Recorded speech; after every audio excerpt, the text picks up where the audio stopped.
Buterevu nkwaniriza mukwano gwange wonna wosinzidde okulabika nti nno otwegasseeko.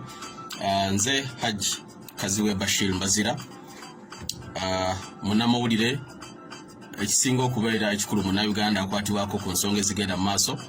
ate yeesimbye okukiikirira abantu b'Ekompe South mu lukiiko lw'eggwanga olukulu, founder member wa National Unity Platform, era nga ebendera gyenzigiddeko okukiikirira abantu b'Ekompe South mu lukiiko lw'eggwanga olukulu. Uganda olwaleero tusigaze ennaku zobalira ku ngalo okulaba nga tutuuka ku kulonda okulindiriddwa ng'ennaku z'omwezi 14. Olutambi luno ndukoze ng'ebula ennaku 20 tutuuke ku lunaku luno olw'okulonda. Oyinza oddulaba nga wayiseewo ebbanga, kitegeeza ennaku zijja kuba zigenda zikendeera. Olwaleero ekindeese okulabika nga tukubaganyako ebirowoozo okugabanako naawe Munnayuganda zenteekateeka eziriwo naki kyetuteekedde okulabika nga tukola mu kaseera kano akasigadde akatono ennyo okulaba nga Uganda tutuukako ekyo kye twagala ffenna omulembe ogwaffe gulabe ku nkyukakyuka nga tuyise mu kalulu. Leero tugenda kuba tulina facts and figures zetwetaaga okulabika nga tugabana nazo, naye nga sinabagenda walala nnyo. Njagala okusooka okwebaza Bannayuganda mwenna abali wano n'abali ebweru w'eggwanga abaawulira omulanga gwaffe era ne mwaniriza era ne mwanukula ku nsonga y'okugula cameras, body cam nga bwe tuziyinza ziyita mu bufunze. Body camera zino ezimu ku zo twasobodde okulabika nga tuzifuna, era mbawa amawulire amalungi nti cameras ezimu zaatuuse, ezimu tukyali mu nteekateeka okulabika nga tuzifuna. Kamera zino twabategeeza nti twetaaga okusigala nga tulikodinga, tufuna buli kigenda mu maaso wakati mu kulonda kuno okulimu okusomoozebwa okw'amaanyi. Mulabye ennaku zino ezisembyeyo abasajja kye bongedde okulabika nga batukola bye batukola ekazo ekiruhura n'ebitundu ebirala, kye batukoze Gomba ne Sembabule, byabadde ugly scenes n'ebyo bye bakoze. Just imagine singa tebabaddewo kamera. Era okubategeezako bwe twavaayo ne tutegeeza nno kugenda mu mbuga ez'amateeka okuwabira gavumenti okulemesa bannamawulire okukola emirimu gyabwe. Gavumenti ng'eyita mu kitongole kya Media Council yavaayo neeyongezayo nayo nti kati nsaleesale ge twali tuwadde bannamawulire okwewandiisa okufuna olukusa olubakkiriza okusaka amawulire ku beesimbyewo kuba president naddala ku Kyagulanyi, tumwongezaayo paka ng'ennaku z'omwezi 31.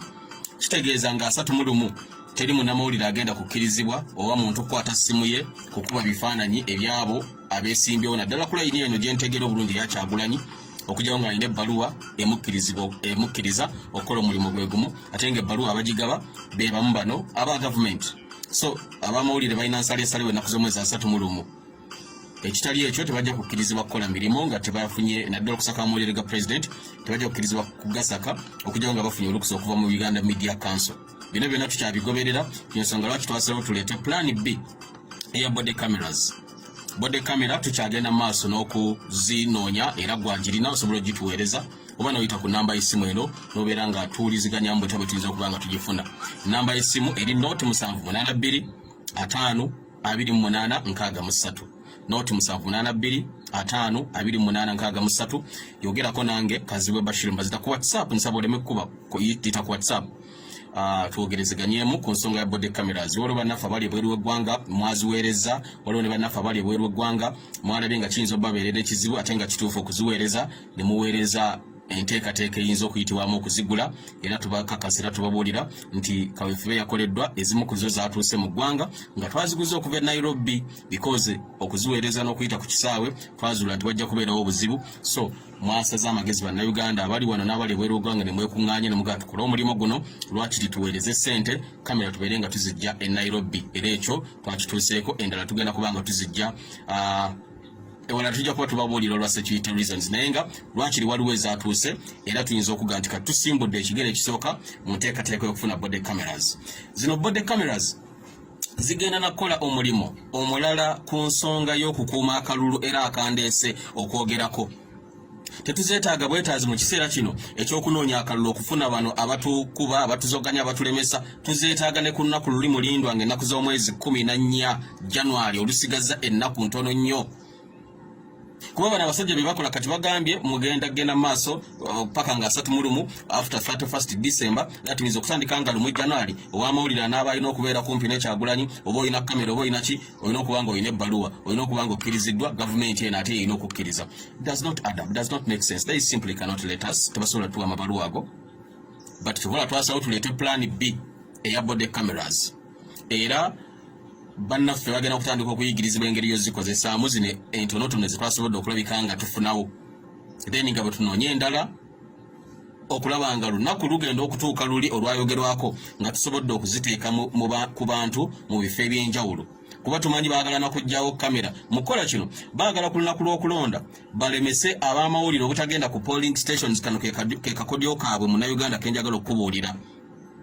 babitandise kati bagamba twali twabagamba ddamu gye mufuna amabaluwa temazze kufuna amabaluwa tetusanga omuntu yenna nga akuba ekifaananyi obanga akutte essimu obanga asaka amawulire ku polling station gye baagala okubbira akalulu so yensonga lwaki tulina okuba ne plan B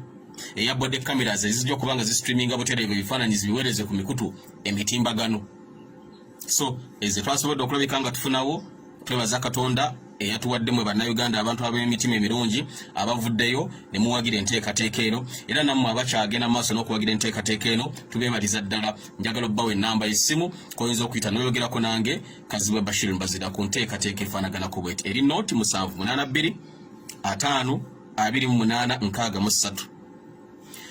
ensonga gye tuzzeeko okwogerako leero era mu nnaku zino n'ezigoberera ngenda kuba nkola sensitization okusomesa bannayuganda wano ku mutimbagano ne ku maradio ag'enjawulo ne bwe naafunira omukisa okubabuulira ku kye tuteekedde okulabika nga tukola ku lunaku lw'okulonda era njagala ntandika olunaku olwaleero mu broadcast eno nsaba vidiyo eno ogitambuze etuuke ku bantu bangi nnyo kuba ekyo ekyokulwanyisa kye tulina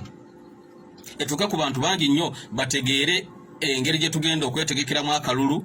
bategeere engeri abasajja bano gye baagala okubbamu akalulu bategeere tugenda kubaziyiza tutya munnayuganda wonna wonna waali afune obubaka buno kyenkusaba munnange tambuza vidiyo eno gisheyalinga emirundi gy'osobola gyonna 1 akalulu ke tugendamu Electoral Commission yatuga nti bannayuganda tuli obukadde 17 mu emitwalo 65 mu 8 mu 5 mu 27 abeewandiisa batugamba abalonzi abeewandiisa tuli milioni 17 mu emitwalo 65 mu 8 mu 5 mu 27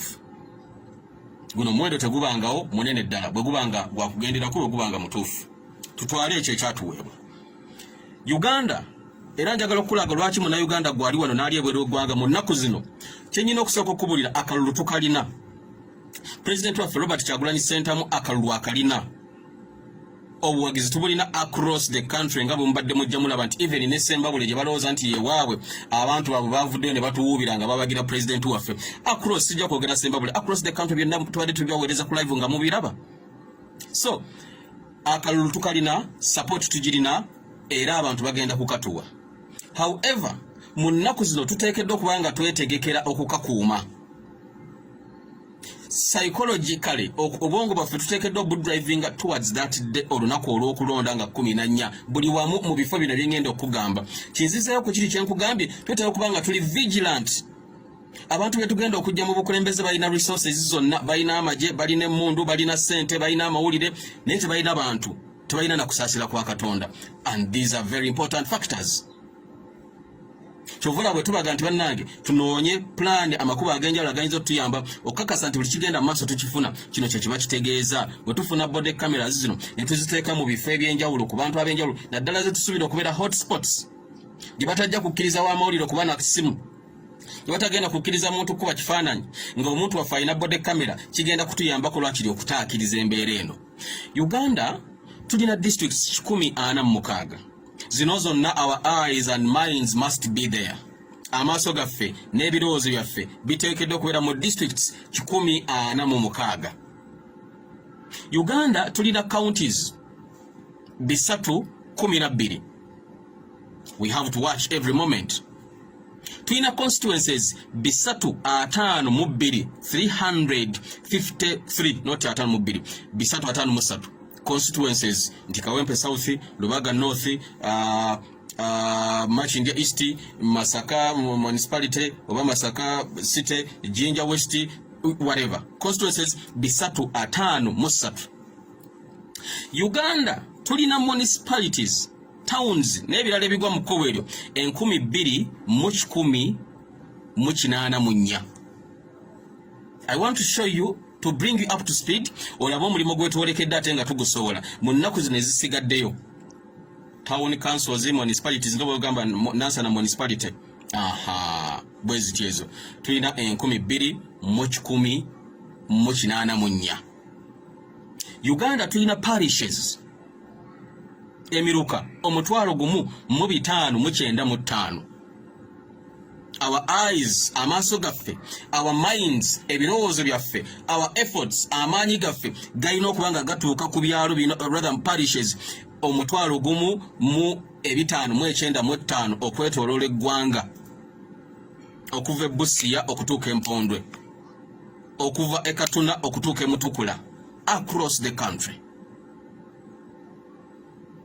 Uganda tulina ebyalo emitwalo 7 mu 626. Emitwalo 7 mu 626 by'ebyalo bye tulina. And it's very important that ebyalo bino nga bwe tubirina, good enough nabagamba national interplatform tulina abantu ababuli rangi. Kyovula nti guno omulembe mwami Museveni ne banne tebasobola kukompitinga ne bamalako. Mpozi nga bagenda tukwata ffenna batukwate, batutte, batusibire batusule mu lyato. Kyovula president waffe atugamba nti tuwe eddembe lyaffe oba tutte and ate tosobola kututta kutumalawo. Give us freedom or kill us, but you can't kill us all. Lwaki gamba nti twenyumiriza mu mulembe guno tulina abantu abali mu biti ebyenjawulo. Bw'oyogera ku ba lawyer, we have smart lawyers abakola omulimu guno, and these lawyers ye breed empya etali yabali bo badde gyowulira, because eno generation Shamim Malende ani yali amanyi emyaka 2 emabega, who knew this little lady agenda okukiikirira abantu mu parliament, okukiikirira abakyala mu Kampala, ani yali amumanyi 2 years back. She was a nobody nga tiri amulowoozako, naye aliwo olwaleero. David Lusu Lubongoya, secretary general waffe, bayitirivu bagatana, ba Alex Waiswa Mufumbiro, generation empya. Bw'oyogera ku by'amateeka abantu tubalina, bw'oyogera ku b'amawulire tubalina, olaba social media yonna tugirina. Yadde ab'amawulire conventional media bati okwogera, abali ku TV, abali ku radio ne mpapula, bati anti government ejja kugala emikutu gyabwe, bati tukoze omulimu ogw'amaanyi ogusinga n'ogwo by the power of Katonda kyeyatuwa, ne tuyiya ne ba blocking emikutu gyaffe ne tuteekawo emirala, ne ba blocking ne tuteekawo emirala. We are not giving up and we are not going to do that. Bw'oyogera ku abantu abasobola okuteekawo embeera kyempita okuyiwawo omubiri tubalina. Bw'oyogera ku support eyaddala ey'Abannayuganda abali wano n'abali ebweru tugirina, era wano njagala okwebaza Bannayuganda mwenna abali ebweru. Thank you so much. Mwebale nnyo, mwebalire ddala kuyiwawo omubiri wano, mwebale okubagira nteekateeka zino, ne mugulira abaana baffe amazzi, ne mugulira abaana baffe ekikomando, ne mugula amafuta, ne mukola byonna okulaba nga struggle egenda mu maaso, kituzaamu amaanyi bassebo ne bannyabo. Mwebale nnyo, mwebalire ddala kuwagira nteekateeka eyo. Bino bye biruma abazeeyi ne balowooza nti abazungu be batuwagira, naye nga gwe Munnayuganda ali awo akuba omuzira, obonaabona ali mu kiyumba ky'Omuwarabu, gwe Munnayuganda ali eyo eyagenda naye ng'ekirooto kyo kyakudda Uganda mu nsi ensuubize, nga okooye ensi z'abazungu, okooye bunaayira, oyagala kukomawo ewaabwo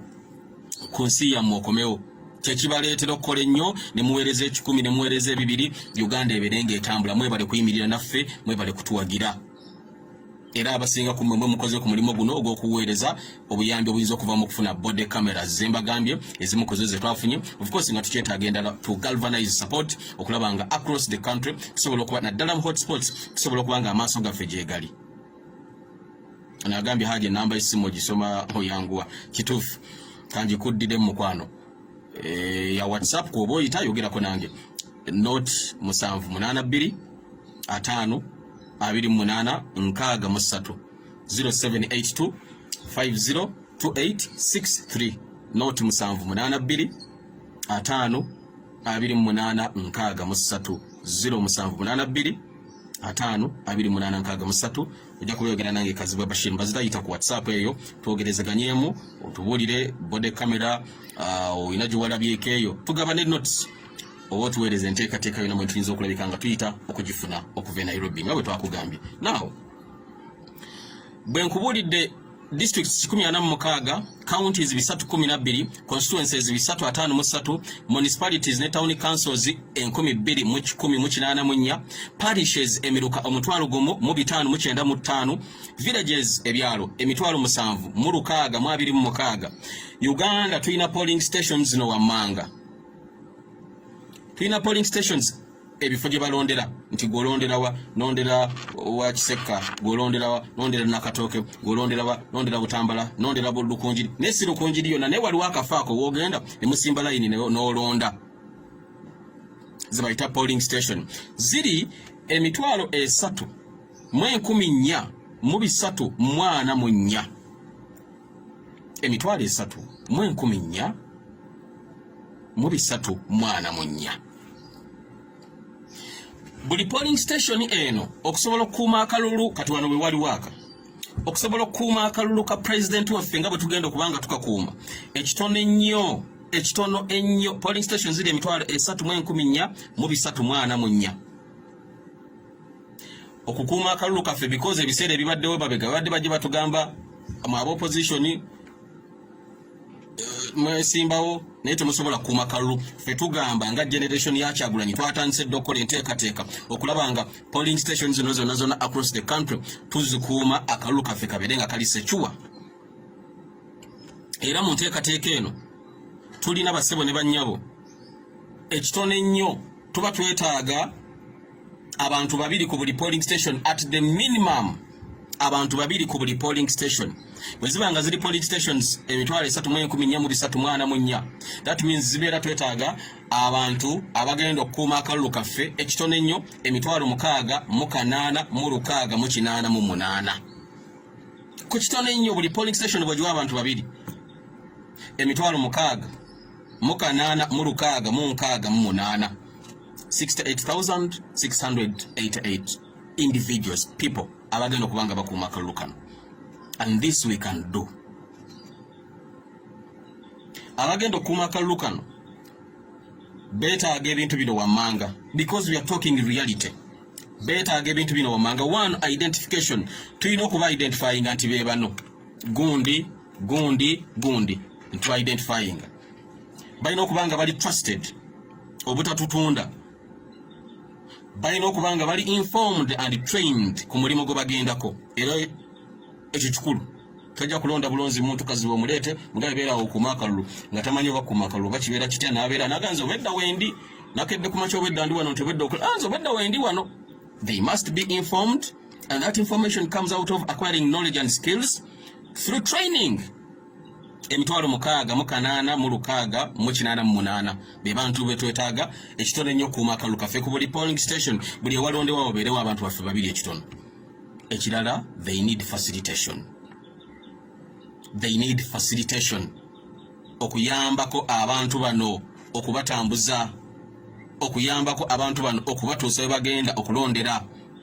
okuyambako abantu bano okubafunira ekyokulya n'ekyokunywa